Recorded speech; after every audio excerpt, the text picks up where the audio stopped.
Olá a todos. Em nome da Sociedade de Endoscopia da Paraíba, nós vamos dar continuidade ao curso de Educação Continuada.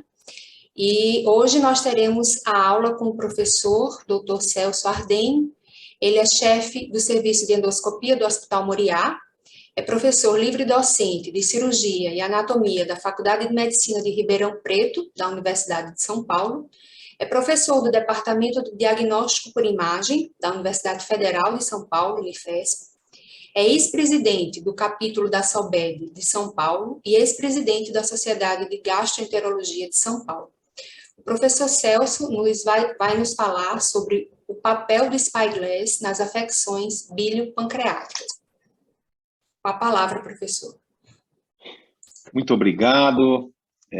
Quero, em primeiro lugar, agradecer ao convite. Para mim é uma honra participar das atividades da Sociedade Brasileira de Endoscopia Digestiva, do capítulo da Paraíba.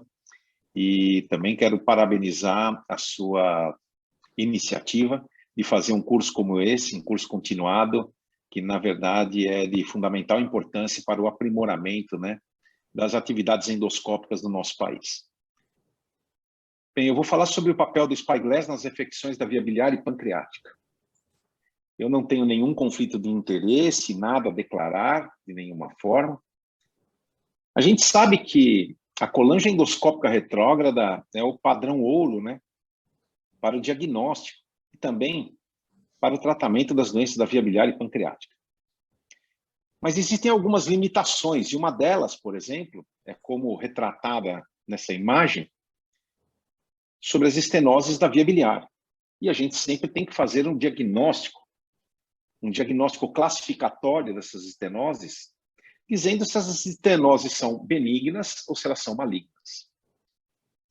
É óbvio que durante a colange endoscópica retrógrada, nós podemos, por exemplo, realizar o escovado para citologia, como vocês estão vendo nesse caso, onde aqui nós estamos passando uma escova, né, no interior da via biliar, e é possível avaliar através da citologia de que essas células são malignas, ou seja, se tratando de uma estenose maligna.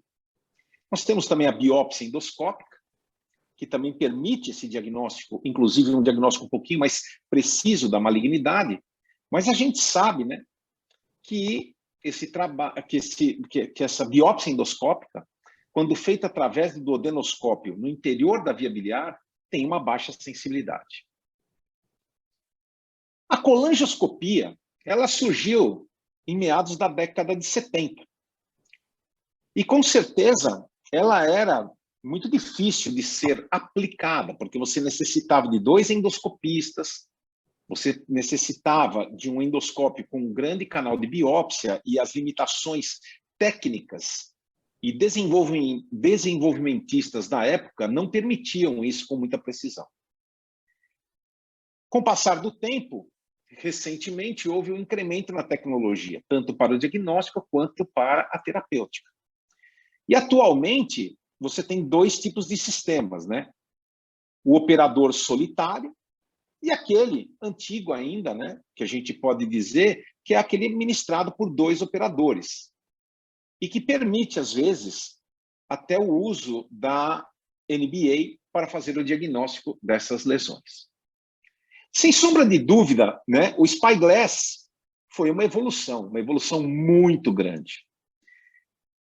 E a primeira geração do Spyglass data de 2007. Era um sistema de operador único, que tinha imagens de fibra óptica com alta resolução, tinha uma manobrabilidade melhor, uma deflexão da ponta em 4 pontos, e tinha um canal dedicado para irrigação e passagem de acessórios.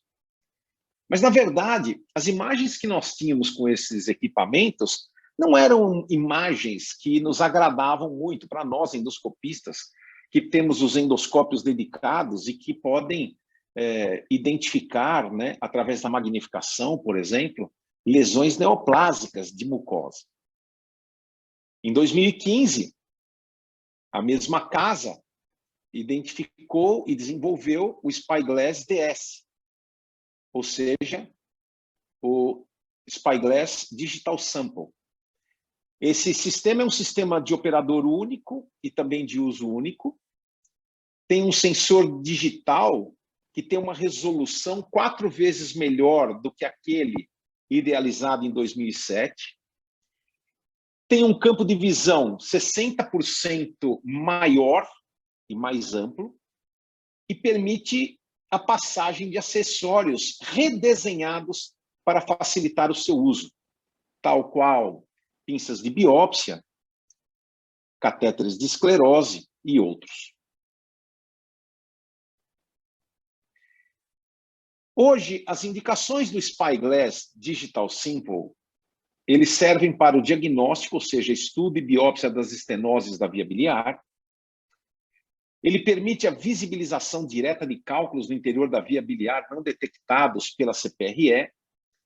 Ele permite a avaliação da hemobilia.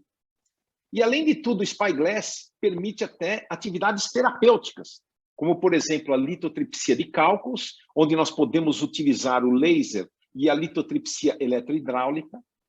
A implantação de fio-guia, por exemplo, na via biliar intrahepática, quando nós temos dificuldade para fazer isso com o duodenoscópio, por exemplo, com a simples utilização de um duodenoscópio. E, além de tudo, a ablação por radiofrequência. Mas existem indicações do Spyglass muito bem estabelecidas. Dentre elas, nós temos os cálculos difíceis da via biliar, onde eu não vou aqui definir o que é cálculo difícil da via biliar, eu vou passar propriamente dito ao problema.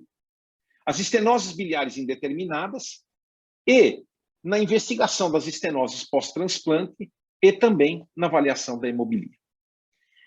Em relação aos cálculos biliares, nós sabemos que um cálculo difícil ele é maior ou igual a 15 milímetros, ele pode estar impactado, ele pode ter um sítio de difícil acesso e você pode ter um empilhamento de cálculos, como, por exemplo, nesse caso que vocês estão vendo aqui, um empilhamento importante de cálculos, onde, neste caso, nós realizamos a dilatação com um balão da região da papila e, logo em seguida, nós fizemos a remoção desses cálculos através de um litotriptor, limpando praticamente toda a via biliar. Então, vocês estão vendo aqui a remoção simples de cálculo, que apesar de difícil pelo seu empilhamento, não foi tão difícil de realizá-lo assim por endoscopia. Sempre lembrando que a maioria absoluta dos cálculos biliares são passíveis de remoção endoscópica. Isso é de fundamental importância. Aqui vocês estão vendo, todo esse procedimento que foi realizado nesse doente para que a gente possa fazer esse tipo de procedimento. Na verdade, a colangioscopia ela tem extremos benefícios. Por exemplo, nas doenças pancreatobiliares complexas, no rule-out de câncer, então aqui vocês estão vendo um SpyBite fazendo o diagnóstico, fazendo a biópsia de uma estenose. Isso nos ajuda muito a fazer o diagnóstico e também a aprimorar a forma de tratamento destes pacientes. E isso é o que nos importa. Além disso, o Spyglass permite a identificação de cálculos não reparados pela colangiendoscópica retrógrada. Então, por exemplo, um cálculo biliar intrahepático como esse, permite a apreensão do cálculo com basket e, além de tudo, permite sua remoção, o que nos ajuda sobremaneira no diagnóstico. Agora, imaginem os senhores, por exemplo, um caso como esse de uma paciente que tinha uma grande estenose, um cálculo supraestenótico e aqui uma síndrome de Mirise. Nesse trabalho de Maideu, publicado no Endoscopy em 2019, que foi realizado em 156 pacientes com cálculo biliar difícil, o uso do Spyglass em uma única sessão, ele permitiu o clareamento em 80% dos casos oriundos da falha da CPRE, ou seja, não foi possível remoção desses cálculos, e aí você faz a Spyglass, em 80% deles você consegue. Além disso, o Spyglass permitiu a visualização dos cálculos em 100% e o mais importante, 91%, ou seja, 83 pacientes não necessitaram de cirurgia, mudando, assim, o seu diagnóstico e o manejo desses pacientes, com um sucesso de clareamento, como eu já disse anteriormente, de 80%. Esse vídeo é um vídeo que nós apresentamos agora no DDW e é um vídeo que tem som, então eu vou deixar o vídeo correr para que vocês vejam o que foi feito com essa técnica.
Então, como vocês puderam ver nesse vídeo, nós fizemos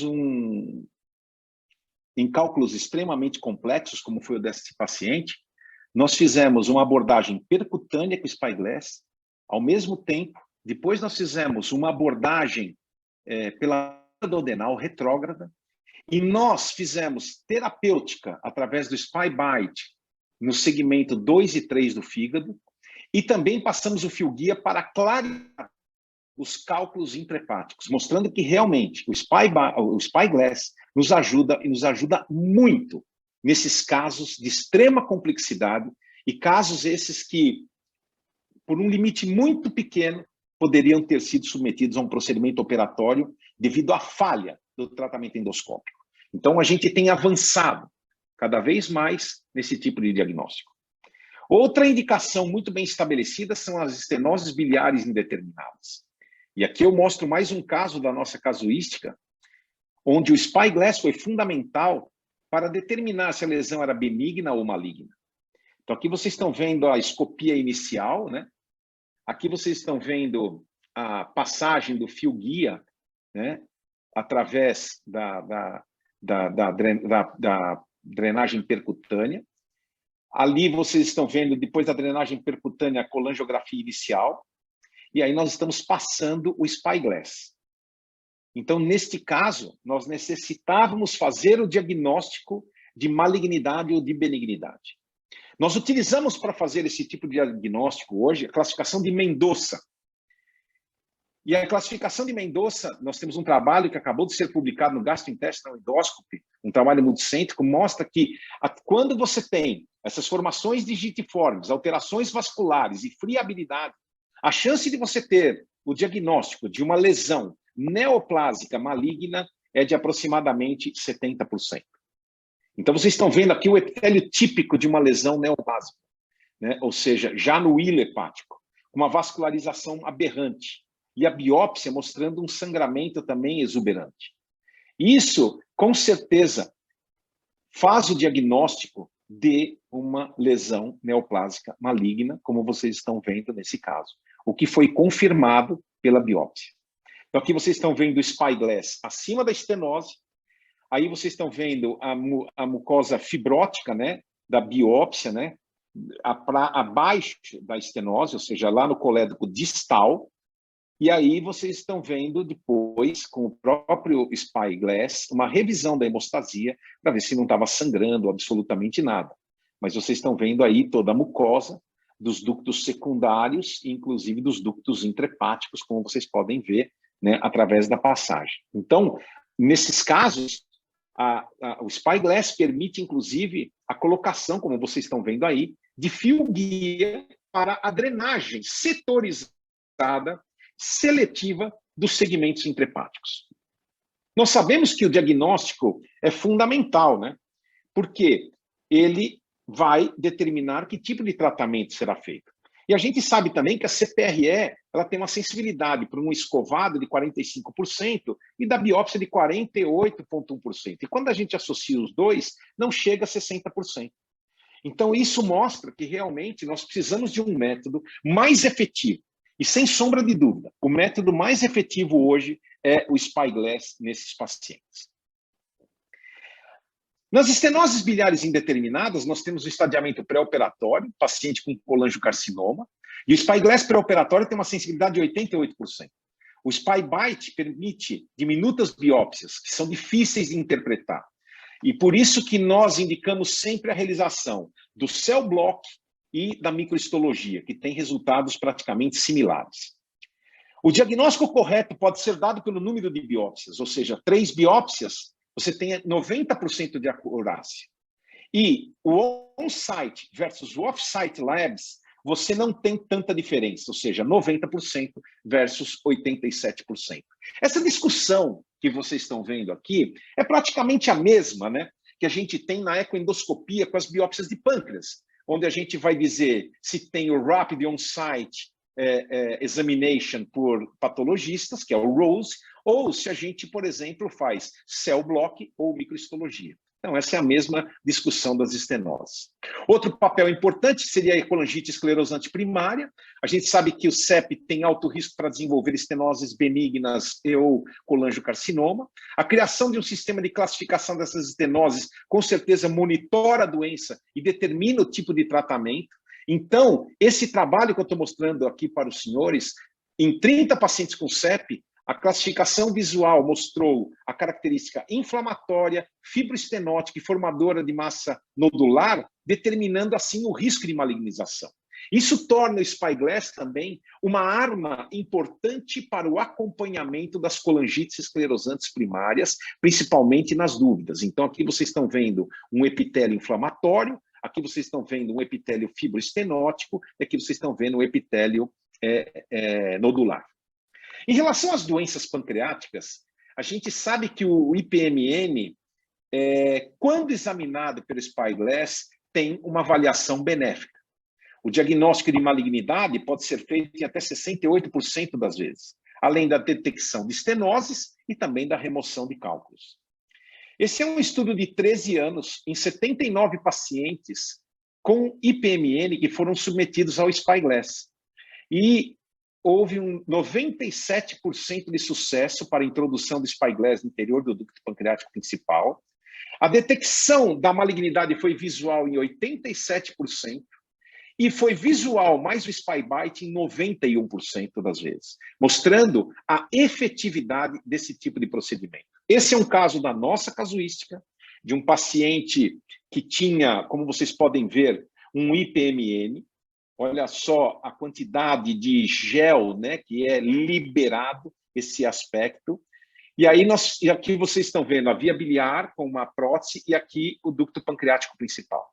Nós passamos o Spyglass através do fio guia, sempre fazemos isso com cateterismo profundo, como vocês podem ver aqui nessas imagens, e a partir do momento que a gente faz esse cateterismo profundo, né, a gente vai entrando com o Spyglass e a gente pode ver essas formações digitiformes no interior do ducto pancreático principal, mostrando que se trata de uma lesão realmente maligna, ou seja, é um IPMN do tipo 1, com malignidade. Esse paciente, depois da nossa biópsia, fez o diagnóstico de um adenocarcinoma vilotubular do pâncreas, diferentemente do adenocarcinoma ductal, mas que realmente esse paciente foi possível tratamento com a quimioterapia, né, uma quimioterapia adjuvante, né, porque realmente era um paciente que já não tinha mais condições cirúrgicas, mas que permitiu o uso dessa quimioterapia e ele evoluiu bem, ganhando 3 meses de sobrevida, ou seja, ele durou aproximadamente 15 meses depois do procedimento. Então, aqui vocês estão vendo várias nuances das imagens do Spyglass desse paciente, né, com uma lesão com IPMN, né, com alterações digitiformes, alterações vasculares. Não existe ainda uma classificação que está sendo usada para as doenças pancreáticas nesses pacientes. Isso tem que ficar bem claro, porque é muito difícil. E aqui o tratamento completo desse paciente, né, onde a gente simplesmente fez a passagem da prótese, né, uma prótese metálica autoexpansível, porque a gente não tinha conseguido, então isso foi feito por percutânea, como vocês estão vendo. A gente passou uma prótese metálica autoexpansível na via biliar e deixamos também uma prótese plástica, né, por causa do Spyglass, da injeção de contraste e tudo mais no ducto pancreático principal. Então, aqui vocês estão vendo o tratamento final desse paciente, e esse paciente, para vocês terem uma ideia, ele tinha simplesmente 37 anos, né? Um caso extremamente grave. Aqui vocês estão vendo os resultados finais, né, dessa avaliação, desse tratamento e desse manejo desse tipo de paciente, como vocês estão vendo aqui. Além de tudo, nós podemos fazer a avaliação da extensão do IPMN. Então, esse paciente é um outro paciente, onde nós fizemos uma ecoendoscopia, um Spyglass intraoperatório. É óbvio, nós fizemos uma ecoendoscopia, e esse aspecto da ecoendoscopia é de um IPMN, um IPMN do tipo 1, e esse paciente, a gente, na verdade, estava indicado para ele uma duodenopancreatectomia. Mas como existia também dilatação do ducto pancreático principal no corpo e na cauda, nós decidimos fazer um Spyglass intraoperatório.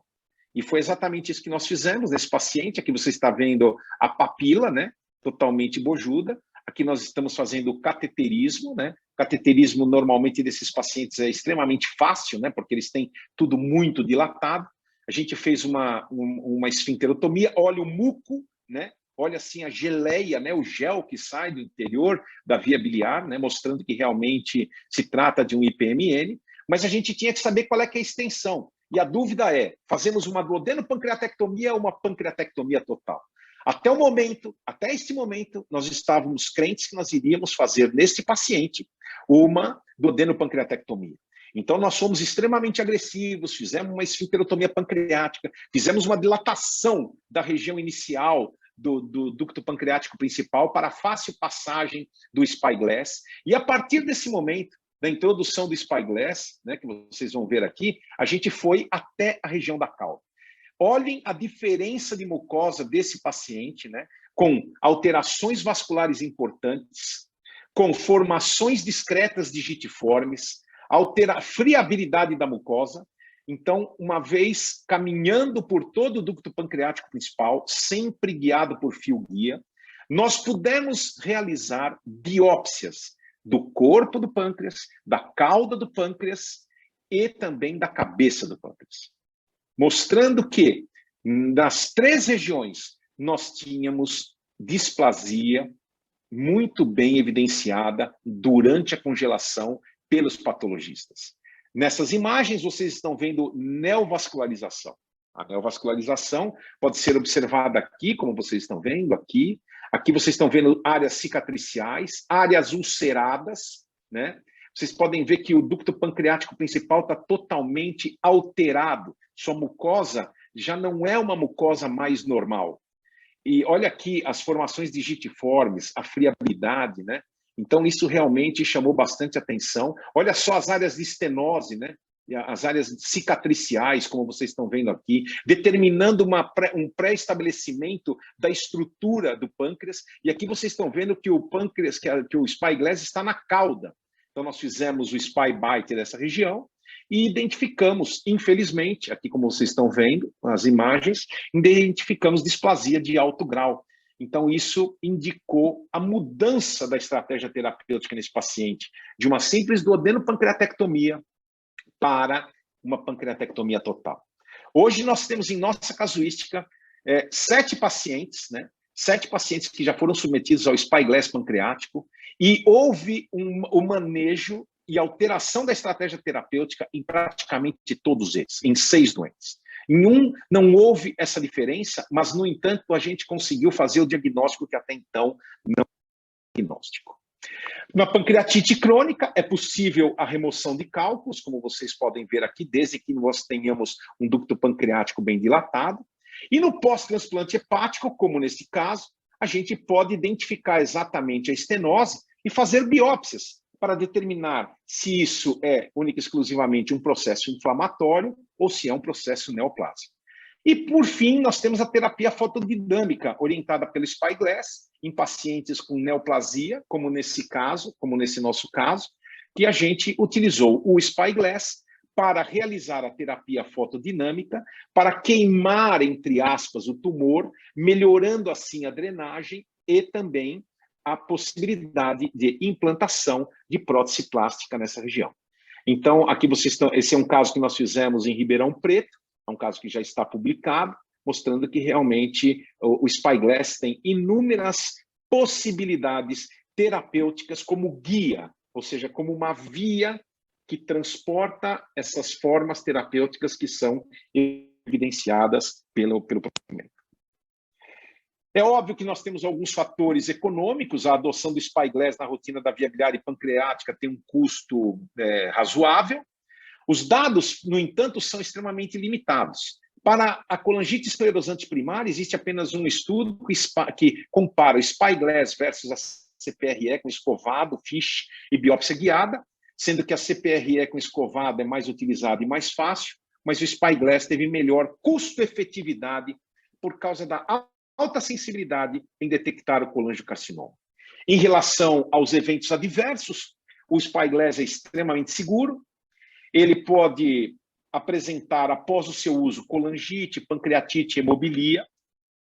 Eu gostaria de salientar que, na nossa casuística, até hoje, a gente não apresentou, graças a Deus, nenhum tipo de evento adverso. Pode ocorrer o embolismo aéreo e a perfuração. E quando a gente compara Spyglass versus CPRE, a gente sabe que a taxa de eventos adversos do Spyglass é igual a 7%. Na colangite, 1% para o Spyglass versus 0,2% para a CPRE, devido ao fluxo bacteriano retrógrado. Pancreatite, 2,2% para o Spyglass versus 1,3% para o CPRE. E na pancreatoscopia, pancreatite, 7% para o Spyglass e 3% para o CPRE, mostrando que o Spyglass ele tem um número um pouco superior se comparado à CPRE. Como conclusão, senhores, eu posso dizer que o Spyglass é uma técnica extremamente efetiva, suas indicações têm sido cada vez mais ampliadas, a visibilização da mucosa da via biliar e pancreática melhora sobremaneira o diagnóstico e as estratégias terapêuticas a serem adotadas, a custo-efetividade é melhor para o Spyglass comparado à CPRE, e a tecnologia está em pleno desenvolvimento. Está sendo proximamente lançado o Spyglass DS2, além de outras empresas que também estão prestes a lançar outros equipamentos. Então, eu acho que é isso que eu tinha a dizer. Muito obrigado pela atenção. Espero que vocês aproveitem essa aula que foi feita para vocês. Muito obrigado.